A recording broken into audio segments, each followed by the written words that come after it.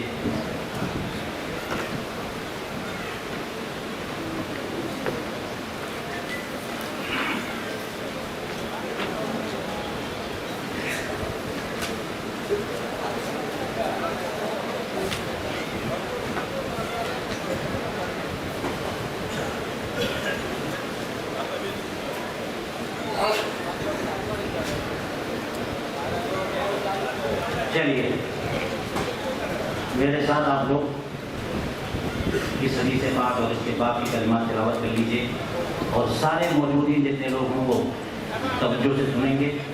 مقصد یہ ہے کہ رسول کریم علیہ الصلوۃ والسلام کی زبان فیض ترجمان سے جو کلمات ادا ہوئے ایز اٹ از ہم اس کو تلاوت کرنے جا رہے ہیں. اس سے پہلے باب بسم اللہ الرحمن الرحیم. باب قول اللہ تعالی وَنَضَعُ الْمَوَازِينَ الْقِسْطَ لِيَوْمِ الْقِيَامَةِ وَأَنَّ أَعْمَالَ بَنِي آدَمَ وَقَوْلَهُمْ يُوزَنُ. وقال مجاهد القسطاس العدل في الرومية ويقال القسط مصدر المقسط وهو العادل، وأما القاسط فهو الجائر. حدثنا أحمد بن إشقابة قال حدثنا محمد بن فضيل عن عمارة بن القعقاع عن أبي زرعة عن أبي هريرة رضي الله تعالى عنه قال قال النبي صلى الله عليه وسلم كلمتان حبيبتان إلى الرحمن خفيفتان على اللسان ثقيلتان في الميزان سبحان الله وبحمده سبحان الله العظيم. سبحان اللہ. رسول کریم علیہ الصلوۃ والسلام کی زبان اقدس سے یہ کلمات ادا ہوئے تھے. محسوس کریے گا تو لطف آئے گا. حدیث پاک کے دو حصے ہوتے ہیں. جب محدثین حدیث پاک لکھتے ہیں شروع میں حدیث کے متن، شروع میں حدیث کی سند اور اس کے بعد متن. ٹھیک ہے، تو چین آف نریٹرز کہتے ہیں. اس سے انہوں نے حدیث پاک سنی، اس کے بعد جو حدیث پاک ہے اس کو بیان کرتے ہیں. اس کو ہم کہتے ہیں حدیث پاک. لیکن اس سے پہلے امام بخاری کا ایک طریقہ، ان کا اپنا اسلوب، اپنے اسٹائل ہے. وہ کیا کرتے ہیں کہ حدیث پاک پیش کرنے سے پہلے اس کو ایک ٹائٹل دیتے ہیں، ایک باب رکھتے ہیں، اس کے کچھ مفہوم اور کچھ مقاصد بیان کرتے ہیں، اور اس دوران قرآن کریم کی کوئی آیت اسی ٹاپک پر مل جائے امام بخاری اسے بھی کوٹ کرتے ہیں. تو اب دیکھیے امام بخاری نے باب رکھا باب قول اللہ وَنَضَعُ الْمَوَازِينَ الْقِسْطَ لِيَوْمِ الْقِيَامَةِ، یعنی یہ باب ہے اللہ تبارک و تعالیٰ کے اس ارشاد کا کہ ہم قیامت کے دن انصاف کے ترازو رکھیں گے، انصاف کا ترازو ہم قائم کریں گے. یہ آیت کریمہ ہے نا، اس کا مطلب یہ ہوا کہ اس آیت کریمہ میں میزان عمل کی بات ہو رہی ہے. تو تو اس لیے میزان عمل کو ماننا ضروری ہے کہ میدان قیامت میں ہمارے اعمال تولے جائیں گے. اور پوری امت میں کسی نے اس کا انکار نہیں کیا سوائے معتزلہ کے. میزان عمل کا انہوں نے انکار کیا اور یہ کہہ کر کے انکار کیا کہ جناب اعمال کو تولا کیسے جا سکتا ہے, اعمال کو وے کیسے کیا جا سکتا ہے. اور اللہ تبارک و تعالیٰ کو تو سب کچھ معلوم ہے عمل کو تولنے کی ضرورت کیا ہے, اس سے ہم آگے کلام کرتے ہیں. لیکن بات یہ کہ قرآن کریم نے جب یہ کہہ دیا تو بات تو کنفرم ہو گئی نا. ایک بات یہاں پر نوٹ کرنے کی ہے, وہ یہ کہ امام بخاری نے اپنی بخاری شریف جب شروع کی آپ نے پڑھ لی ہوگی, سب سے پہلی حدیث پاک سیدنا عمر فاروق رضی اللہ عنہ کی سند سے, ان کی روایت سے. وہ کون سی حدیث پاک تھی؟ انما الاعمال بالنیات وانما لکل امرئ ما نوى فمن هاجر الى الله ورسوله فهاجر الى الله ورسوله ومن كانت هجرته الى الدنيا يصيبها او امرأة ينكحها فهجرته الى الله الى ما هاجر اليه. تو یہ حدیث پاک جو ہے یہ نیت کے بارے میں, نیت کے بارے میں. تو بعض علماء یہ فرماتے ہیں کہ امام بخاری بات تو وحی کا فرماتے ہیں اور حدیث پاک نیت کی پیش کرے تو وحی اور نیت کا آپس میں کنیکشن کیا ہے. تو فرماتے ہیں محدثین اور شراح اور علماء کہ اصل میں وہ حدیث پاک پیش کرنے کا مقصد یہ ہے کہ سارے کے سارے لوگ سب سے پہلے اپنی نیت درست کر لیں, کیونکہ فرمایا نا انما الاعمال بالنیات وانما لکل امرئ ما نوى, سارے اعمال کا دار و مدار تو نیتوں پر ہے. اب حدیث پڑھنے والے حدیث پڑھنے میں اپنی نیت درست کریں, پڑھانے والے پڑھانے میں نیت درست کریں, نماز پڑھنے والے نماز کے تعلق سے اپنی نیت, سارے اعمال کا دار و مدار نیت پر ہے, نیت پہلے درست. اور آخر میں کون سی بات پیش کر رہے ہیں؟ میزان عمل والی اور بہترین ذکر دے رہے ہیں کہ ایسا ذکر رسول کریم علیہ السلام دے رہے ہیں جس کے بارے میں فرمایا کہ پورا میزان عمل اس سے بھر جائے گا. آخر کا سب سے بیسٹ نسخہ دے رہے ہیں. اس کا مطلب یہ ہوا کہ شروع وہاں سے کرنا ہے, شروع کہاں سے کرنا ہے؟ نیت سے. اور کوشش یہ کرنی چاہیے کہ ہمارے زندگی کا جو آخری مومنٹ ہو وہ اسی ذکر پر ختم ہو, اسی ذکر پہ ختم ہو. تو اب دیکھیے فرماتے ہیں امام بخاری وَأَنَّ أَعْمَالَ بَنِي آدَمَ وَقَوْلُهُمْ يُوزَنُ, بے شک انسانوں کے اعمال اور ان کی باتیں وزن کی جاتی ہیں. آج کی ڈیٹ میں یہ بیان کرنا مشکل نہیں رہا, لیکن اس زمانے میں جب حضرت امام بخاری نے یہ کتاب لکھی معتزلہ کا گروہ موجود تھا. کوئی بھی کوشچن کر سکتا تھا جہاں اعمال کیسے وزن کیے جائیں گے. انسان کو بیٹھا دیا جائے ترازو کے پردے میں, اس کو وزن کر لیا جائے, اس کے ایکشنز کو, اس کے اعمال کو, جو قابل ذات نہیں ہے, جس کے اندر جماؤ نہیں ہے, جو مادہ اور میٹیریل نہیں ہے, اس کو کیسے وزن کیا جا سکتا ہے؟ ہاں کوشچن. مگر امام بخاری نے فرمایا کہ لوگوں کے اعمال بھی وزن کیے جائیں گے اور لوگوں کے اقوال بھی وزن کیے جائیں گے. لوگ جو بولتے ہیں ہمارے سینٹینسز, ہماری جملے, ہماری باتیں, یہ سب وزن کیے. لیکن میں بتاؤں اس زمانے میں معتزلہ نے انکار کیا تھا تو ہمارے علماء نے اس کا جواب دیا, اور ایک جواب یہ تھا کہ تم کہتے ہو کیسے وزن کیا جائے. یہ بھی تو ہو سکتا ہے کہ جو نام اعمال ہے جس سے اعمال لکھے جاتے ہیں وہ نام اعمال وزن کر دیا جائے. جناب روزانہ آپ ایک کلمہ پڑھیے, ایک نماز 5 ٹائم نماز پڑھیے اور کسی کے پیپر پہ لکھ دیجیے, اور روزانہ ہوتے ہوتے 10 سال کتنی نمازیں وہ اٹھا کر کے وزن کرنے مشکل ہے. تو یہ بھی تو طریقہ ہو سکتا ہے. واللہ اعلم, اللہ تبارک و تعالیٰ کیسے ہمارے اعمال کو وزن فرمائے گا اس کی کیفیت یہ آخرت کا معاملہ ہے. ہمیں ماننا ہے, کیفیت ہم نہیں جانتے, مگر یہ بھی تو ہو سکتا ہے. آج کی ڈیٹ میں یہ سب چیزیں کچھ مشکل نہیں لگی. بات سمجھ میں آئی؟ ہمارے اقوال کو توڑنا, ہمارے اعمال کو توڑنا. اعلیٰ حضرت امام اہل سنت مجدد دین ملت امام احمد رضا فاضل بریلوی رضی اللہ تعالیٰ نے ایک کتاب لکھی ہے آواز کے تعلق سے, ساؤنڈ کے بارے میں. اور جو بھی ایکسپرٹس ہیں آج کل فزکس میں, ان سے پوچھیے تو بتائیں کہ آواز ہوتی کیا ہے. یہ آواز کی جو ویوز ہیں نکلتی ہیں, جو ہم بولتے ہیں, ویوز نکل رہی ہیں, یہ فضا میں ہوا کے سہارے آگے بڑھتی ہیں. اور یہ لہر بنتی ہے، تو لہر شروع میں بڑی زبردست ہوتی ہے اور جتنا ڈسٹینس بڑھتا جاتا ہے وہ لہریں کمزور ہوتی جاتی ہیں. یہی وجہ ہے کہ آپ قریب ہیں تو پورے ویلیوم میں سنیں گے، دور ہے تو کم سنیں گے، بہت دور ہے تو شاید نہ سن رہا ہے کیونکہ اس کی ویوز کمزور پڑ جاتی ہیں. لیکن اگر کوئی یہ سمجھ رہا ہے کہ ویوز ختم ہو گئی ہیں، فنا ہو گئی ہیں، ایسا نہیں ہے جناب، ایسا نہیں ہے. اب ٹیپ ریکارڈر اور ریکارڈنگ کے جتنے بھی کنسیپٹ آئے میدان میں، ٹیکنالوجی میں جتنا ڈیولپمنٹ ہوئی، ریکارڈ کرتے ہیں وہ ویوز کو انہی ویوز کو ریکارڈ کرتے ہیں. تو کیسے ہو رہا ہے یہ سب؟ کیا وزن کا معنی ریکارڈ کرنا نہیں؟ ان آوازوں کو اور ہماری باتوں کو، ہمارے جملوں کو ریکارڈ کیا جا رہا ہے کہ کیا جا رہا ہے؟ اور فرمایا ماہرین نے، فزکس کے ایکسپرٹ نے ثابت کیا کہ آواز کو جسم کی شکل میں کنورٹ کیا جا سکتا ہے. اگر تم یہی مان رہے ہو، بات یہ ہے نا کہ جب بھی ہم لوگ اسکیل اور ترازو کی بات کرتے ہیں تو وہ جو ٹال پر لکڑی وزن کرنے والا جو ترازو ہوتا ہے نا، وہی دماغ میں آتا ہے. بھائی ترازو بہت طرح کے ہو سکتے ہیں نا، گوشت تولا جاتا ہے، آلو تولے جاتے ہیں اور زیورات بھی تولے جاتے ہیں، ڈیجیٹل اسکیل بھی آ گئے ہیں. تو کیا ہر ایک کو تولنے کا ایک ہی پیمانہ ہوگا؟ پھر یہ کہ ہم انسان جیسے کسی چیز کو توڑتے ہیں تو کیا اولیاء کرام بھی ویسی تولیں گے؟ کیا فرشتے بھی ویسی تولیں گے؟ کیا اللہ تبارک و تعالیٰ بھی ویسی وزن فرمائے گا؟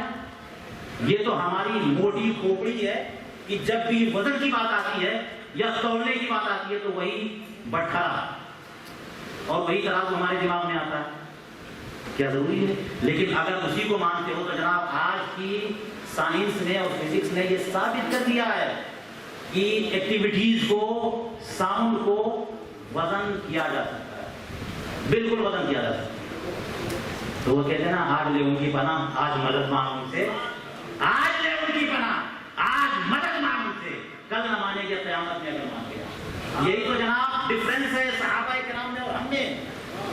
اس زمانے کے لوگوں میں صحابہ جو رسول کریم علیہ السلام نے کہہ دیا منعن مان لیا، کوئی آرگومنٹ نہیں، کوئی کوشچن نہیں، سرکار نے کہہ دیا مان لیا. بعد والے جناب ہر چیز پہ کوشچن، یہ کیسے ہوگا، یہ کیسے ہوگا، یہ کیسے ہوگا. آج لوگ تب مانیں گے جب سائنس کے اصولوں پر آپ سمجھا دیں گے. تو اس کا مطلب یہ ہوا کہ آپ نبی کی بات تو نہیں ماننے والے ہو، سائنس کی بات ماننے والے ہوئے. اپنے ایمان کے معیار کو تولو، سائنس کے مطابق جب سمجھا دیا جائے تب مانیں گے، اور اگر وہ دماغ قبول نہ کرے تو نہیں مانیں. یہی وجہ ہے کہ ہم لوگ صحابہ کرام کے زمانے میں نہیں پیدا ہوئے. ایک انہوں نے حضرت عبدالعزیز دباغ رضی اللہ تعالیٰ عنہ کے مجموعے کے ملفوظات سے ایک جملہ نقل کیا ہے. علامہ عبدالوہاب شعرانی کی کتاب ہے، اس سے مجھے ایک بات یاد آ رہی ہے کہ کوئی اگر یہ کہے کہ جناب کتنا اچھا ہوتا، کتنا اچھا چاہیے، عشق والے لوگ ہیں نا، محبت والے لوگ ہیں الحمدللہ، تو کسی کے دل میں یہ خیال آ سکتا ہے کہ کتنا اچھا ہوتا ہے کہ ہم لوگ حضور کے زمانے میں پیدا ہوتے. ہر ایک کی خواہش ہے، یہ نہیں ہے. ہم لوگ بھی اپنی نگاہوں سے رسول کریم علیہ السلام کے جلوے دیکھتے، ان کی صحبت کا فیض اٹھاتے، کتنا اچھا ہوتا. تو انہوں نے کنوینس کیا کہ پہلے یہ بتاؤ کہ رسول کریم علیہ السلام جس زمانے میں تشریف فرما تھے، اس زمانے میں دو گروہ تھے کہ نہیں تھے؟ ایک ان کے ماننے والے اور ایک انکار کرنے والے. آج کل جو حالات چل رہے ہیں اس کے اعتبار سے یہ بتاؤ کہ تم کس گروہ میں ہوتے ہیں. کیا تمہارے اندر اتنی اطاعت کا جذبہ ہے کہ جو سرکار کہتے وہی مان لو؟ اس لیے اللہ تبارک و تعالیٰ جو کرتا ہے اچھا کرتا ہے. ہمیں اللہ تبارک و تعالیٰ اپنے نبی کی امت میں قبول فرما لے، اہل بیت کرام کے خدام کے قبول فرما لے، یہی اس کا کرم ہے. آمین. یہی اس کا کرم ہے. تو دیکھیے یہ حدیث پاک فرما کیا امام بخاری نے کہ بے شک انسانوں کے اعمال اور ان کے اقوال تولے جائیں گے. امام مجاہد فرماتے ہیں القصاص العدل. اب کچھ علمی باتیں ذرا شارٹ کٹ میں بتا دوں میں، چونکہ نام اعمال کی بات ہے تو ایک جگہ آیت کریمہ ہے کہ وزنوا بالقسطاس المستقیم، تو وہ ایک لفظ آ گیا القصاص. تو اس کو ایکسپلین کرتے ہوئے کہتے ہیں امام مجاہد ابن جبر تابعی ہیں، انہوں نے کہا کہ قسطاس کا مطلب کیا ہے؟ قسطاس اصل میں عدل اور انصاف کے ترازو کو ہی کہتے ہیں. اور فرمایا ویقال القسط یبصر المقسط وهو العادل واما القاسط فهو الجاهل. لفظ قسط قاف سین طا قسط، اگر ہم لوگ آج کی ڈیٹ میں قسط بولتے ہیں نا تو وہ انسٹالمنٹ مراد ہوتی ہے. یہ LIC کی پہلی قسط گئی، دوسری قسط گئی، تو وہ قسط جو ہے نا LIC والی قسط جو ہوتی ہے وہ عربی میں قسط کا مطلب یہ نہیں ہے. قسط اللہ تبارک و تعالیٰ نے قرآن پاک میں ارشاد فرمایا اما القاسطون فکانوا لجہنم حطبا. جو قاسطین ہیں وہ جہنم کا ایندھن بنیں گے. قاسطین جہنم کا ایندھن بنیں گے. اس کا مطلب قاسطین کا مطلب ظالم لوگ، غلط قسم کے لوگ، جاہل لوگ، غلط کام کرنے والے فاسقین ہیں. اور ایک جگہ اللہ تعالیٰ نے فرمایا واللہ یحب المقسطین. اللہ تبارک و تعالیٰ مقسطین کو پسند فرماتا ہے. تو قاف سین تا کے کیسے لے آ گئے؟ قاسطین مقسطین، قاسطین مقسطین. تو اسی سے اگر لیا گیا تو مین مادہ ثلاثی مجرد قاف سین تا ہوا. تو وہی مقصد فرماتے ہیں کہ قسط مقصد ہے مقصد کا. حالانکہ آپ کو پتا ہے اس میں فاعل ہے مقصد اور باب افعال سے، ورنہ مجرد کا وزن تو یہ آتا ہی نہیں ہے. قاصد مجرد کا وزن ہے تو مقصد کا مقصد قسط کیسے ہو جائے؟ تو مقصد کا جو مصدر ہے وہ اقصاد ہے باب افعال، لیکن پھر انہوں نے کہا قسط ہے. اس کا مطلب یہ ہو کہ مصدر کا مصدر یعنی اصل اصیل مقصد جو نکلا ہے اس کا روٹ ورڈ جو ہے وہ کیا ہے؟ قاف سین طا. اور پھر مقصد کا معنی عادلین کیسے ہوا؟ اس لیے کہ آپ نے پڑھا ہوگا، اگر فصول بڑی بڑی ہو آپ نے اور خاصیات الافعال پر ذہن ہو تو اس میں آپ نے پڑھا ہوگا باب افعال کی خاصیات میں سے ایک خاصیت ہے سلب ماخذ. قرآن پاک میں ہے نا وعلی الذین یطیقون فدیۃ طعام مسکین. جو لوگ روزے رکھنے کی طاقت نہیں رکھتے وہ فدیہ ہے. تو روزے رکھنے کی طاقت نہیں رکھتے، لا تو ہے نہیں وہاں پہ. تو وہی بات یہاں پہ رکھ رہے ہیں کہ قسط یعنی ظلم، قسط یعنی جور، اور مقسط باب افعال سے اقصاد یعنی جور کو دور کرنے والا، ظلم کو دور کرنے والا. تو جو ظلم کو دور کرنے والا وہ کون ہے؟ عادی ہوا کہ نہیں ہوا؟ یہ ہوا واللہ یحب المقسطین. چلیے اب حدیث پاک پڑھیے. حدیث پاک کے بارے میں نے بتایا کہ حدیث پاک جب محدثین لکھتے ہیں، ہم لوگ اگر آج کل حدیث پاک بیان کرتے ہیں نا تو سمپل ان کتابوں پر اعتماد کرتے ہوئے صاف ہم لوگ رسول کریم علیہ الصلوۃ والسلام کا ارشاد بیان کرتے تھے. بخاری شریف نہیں کہ حضور نے فرمایا سرکار کی تین انداز ہے. کون جاتا ہے جناب پوری سند بیان کرنے؟ اگر سند بیان کریں گے تو پبلک بھاگ جائے. تو سند کوئی بیان نہیں کرتا، لیکن محدثین کا جو طریقہ ہے وہ کیا ہے؟ وہ حدیث نہیں بیان کریں گے جب تک کہ سند نہ بیان کریں. تو آج کی ڈیٹ میں ہم لوگ سب سے زیادہ اہمیت دیتے ہیں متن حدیث کو. بات کیا ہے وہ بتائیے جناب، وہ سند رکھیے، بات ہے نا وہ بتائیے کیا ہے، اصل بات کیا ہے. مگر اس زمانے میں محدثین کا جو زمانہ تھا وہ کہتے کہ نہیں نہیں بات کنارے رکھو، پہلے سند بتاؤ. یہ جناب کچھ بھی بول دو گے تو ہم مان لیں گے، پہلے سند بتاؤ. سب سے زیادہ اہمیت اس بات کی ہے کہ سند بتاؤ. کوئی کچھ نہیں، چپ رہو، کچھ بات ہم نہیں سننے والے، کوئی بات نہیں بتاؤ، پہلے سند. بات سمجھ آئیے، زمانہ الگ الگ ہوتا ہے. پہلے سب سے زیادہ اہمیت اس بات کی تھی کہ سند. تو اس لیے امام بخاری اپنی سند، یعنی مطلب کیا ہے سند کا؟ سند کا مطلب یہ ہے کہ میں نے اگر کسی سے کوئی بات سنی تو میں کہہ دوں گا کہ میں نے اپنے شیخ حضور محدث کبیر سے یہ سنا. لیکن اگر صدر الشریعہ اپنے دادا کے بارے میں کہوں گا تو آج میں کہہ دوں صدر الشریعہ سے میں نے سنا، کوئی بھی کہہ دے گا کہ جناب آپ جھوٹ بول رہے ہیں، آپ نے صدر الشریعہ کا زمانہ کہاں پایا؟ تو بیچ والے کو کیوں مائنس کیا؟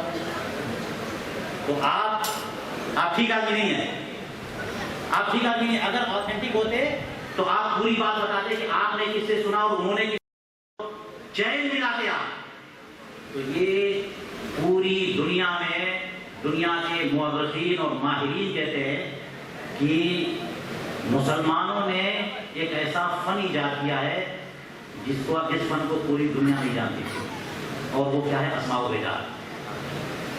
انہوں نے اور ماہرین نے کہا کہ لو لم یکن السند لقال الناس بما قال، کہ اگر سند نہ ہوتی تو جناب لوگوں کو جو منہ میں آتا رہتا لوگ بولتے چلے جاتے، کسی کی بات کی کوئی ویلیو نہیں ہوتی. آج صحابہ کرام نے، تابعین کرام نے، محدثین کرام نے جب یہ اپنا انداز نکالا کہ نہیں ہمیں نہیں سننی ہے بات، حضور کریم علیہ السلام کی حدیث پاک جب سناؤ گے نا تو ہم نہیں مانیں گے جب تک کہ آپ سند نہیں بتاؤ گے.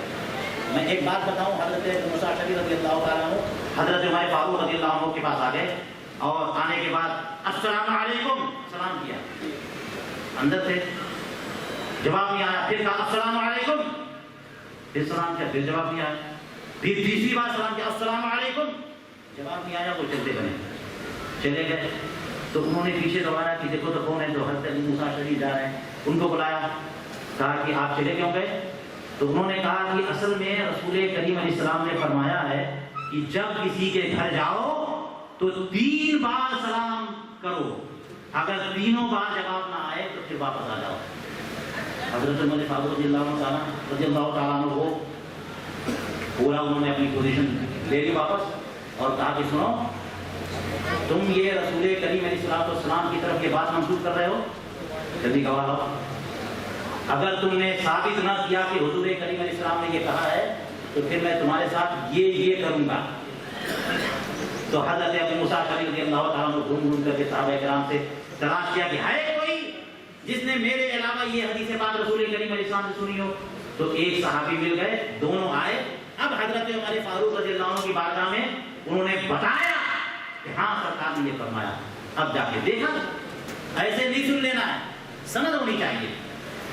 تو بات یہ ہے کہ امام بخاری تقریباً 250 سال کے بعد کا زمانہ ان کا ہے, حضور کریم علیہ السلام 250 سال کے بعد کا زمانہ. تو 100 سال کا زمانہ جب گزرے گا تو چین آف نریٹر جناب 100 سال میں تو 4-5 جنریشن تو آئی جاتی ہے, 4-5, اور آج کل تو اور تیزی سے جنریشن ہو رہی ہے, لوگ ختم بھی ہوتے جا رہے ہیں.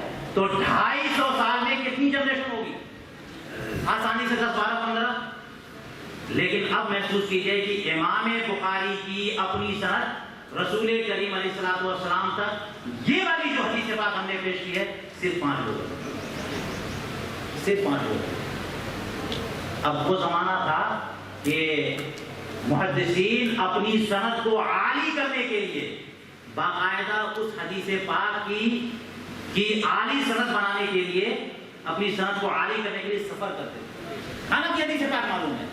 آج اگر کوئی حدیث پاک ہم کو ایک کتاب میں مل جائے گی, ہم دوسری کتاب میں تلاش نہیں کریں گے, کسی سے پوچھیں گے پڑھی تھی حدیث پاک. اس زمانے میں اگر کسی کو حدیث پاک معلوم ہے اور پتہ چل گیا کہ فلاں شہر میں ایک تابعی آئے ہوئے ہیں یا ایک تابعی یا ایک محدث آئے ہوئے ہیں, ان کے پاس یہ حدیث پاک یہی والی جو ہم نے پڑھی یہی والی موجود ہے اور ان کی سند ہم سے عالی ہے, تو جناب اس زمانے میں وہ لوگ سفر کر جاتے, وہاں پہنچ جاتے. اس زمانے میں سفر کرنا مشکل تھا, پہنچ جاتے.